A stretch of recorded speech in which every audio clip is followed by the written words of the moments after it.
Hey guys, so yeah, like at this point, I feel like I'm talking to an old friend. Super excited about today. So first of all, how's your closet looking? So we're on day 5. This is the last planned video for the week. So far we've had a joy storm where we've determined those things in your life that you already have that you absolutely love.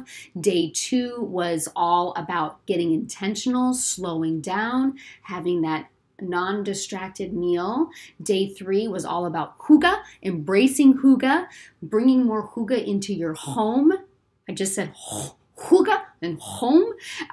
We've given away some prizes along the way. Oh, day 4 was all about decluttering your closet, decluttering your space, making sure that the space that you have in your closet is filled with only things that you love. So day 5 is another take on that. Day 5 is all about the media detox. So think about this. We have Facebook, we have Twitter, we have television, we have alerts on our phone, we've got BuzzFeed this, and we've got Instagram, and we've got Snapchat, and we have all of these things constantly coming at us. And so what I want to know is your head filled with only what you love? Now, be really clear. I am pro learning the other side of things. I absolutely advocate learning about things that you don't necessarily love so that you can better understand yourself. I've always said that I love to listen to and read about things that I don't agree with, because understanding my opposition helps me strengthen my position, okay? But when we are constantly being bombarded, our minds are constantly being bombarded with other people's thoughts and other people's ideas. And it creates angst and anxiety. Is your mind filled with only what you love? And if it's not, then the detox is in order. All right, everybody's getting a little nervous here, right? Okay, so some simple things that we can do. Let's talk about Facebook. Let's talk about really any social media, but Facebook is the prime one. I mean, that's probably how you guys, that's where we're interacting, right? So did you know that you can unfriend? It's true. Did you know you can unfollow? That you can stop allowing people into your news feed, but still remain friends with them should they reach out. Think of your news feed as your home. And what kind of thought and energy do you want inside your home? Because your news feed is going directly into your mind. And so your mind is your home, by the way, like in a metaphorical sense, right? So think about your news feed, about what do you want to allow to come into your home? You don't have to allow anything you don't want. Now, that doesn't mean you don't allow friendly conversation and opposing ideas and having good interaction with one another. I'm not saying that at all. But I can absolutely tell you that when you're being bombarded with negativity and anger and anxiety, it's affecting you. So you can unfriend. You can unfollow. You can say no thank you. You can do it with kindness. You can do it with love. You can do it without them even knowing, quite frankly. This also goes for emails. Did you know you can unsubscribe? Unless, of course, it's the Amy Latta newsletter. We don't want to unsubscribe from that. But actually, here's the thing. Here's the interesting thing. If after JoyFest and you all get moved on to my weekly email where I share a little tidbit and it's like, you know what? This really isn't serving me. I am actually okay if you unsubscribe. Because you got what you needed from me. You don't need me bombarding you all of the time. Sorry, got a little interruption. You don't need me bombarding you all of the time.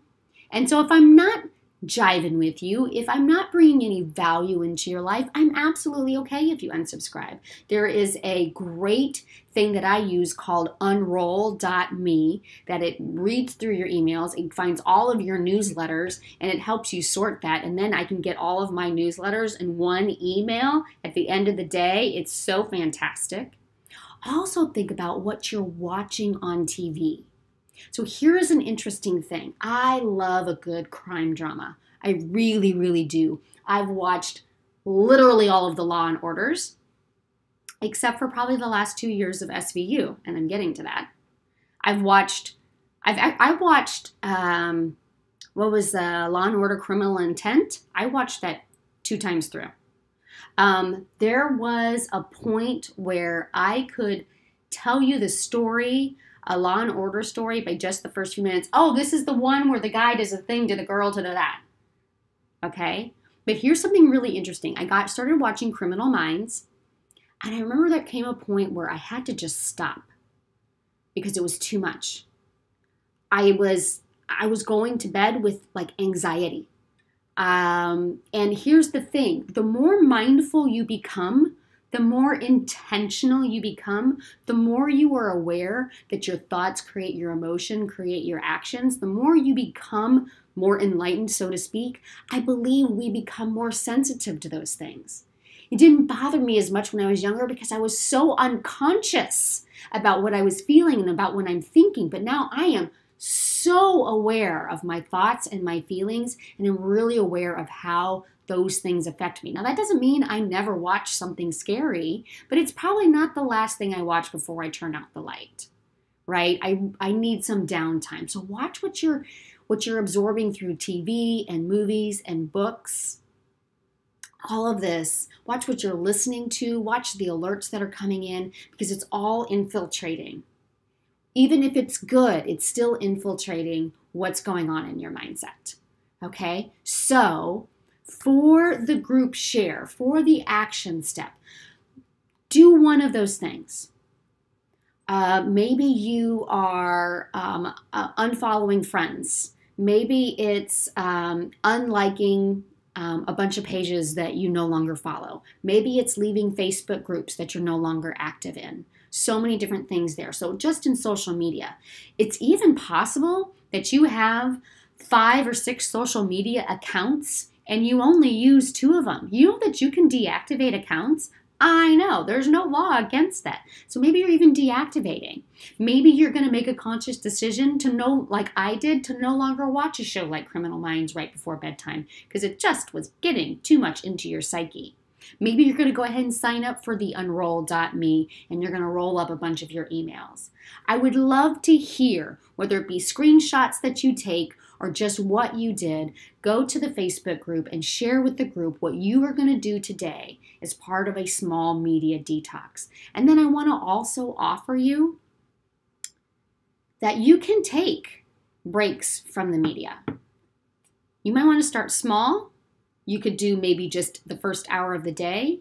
Maybe you do just Saturday or just Sunday. Maybe you pick one weekend a month that you disconnect. Maybe you even go a little kooky crazy and maybe pick a whole week. There are some people who will, once they do that a little bit, they can see that they actually find much more joy and love in their life by not having all of that outside constantly infiltrating their minds. That's what they're detaching from. That's what brings them joy. That's what gives them a sense of calm. It's that they're reclaiming the space inside their mind. And that's what I want to offer you today. It's just, we can start real small. You can go big or go home. You can start small, anywhere in between. Lots of ideas for you. Again, the PDF will have even more ideas for you, but I would love to hear what you choose to do today in the Facebook group. And also, I have a super fun, snarky prize to go along with this one, so I can't wait to share that with you. So we'll see you in the Facebook group, and I hope you have an amazing, much more relaxed day.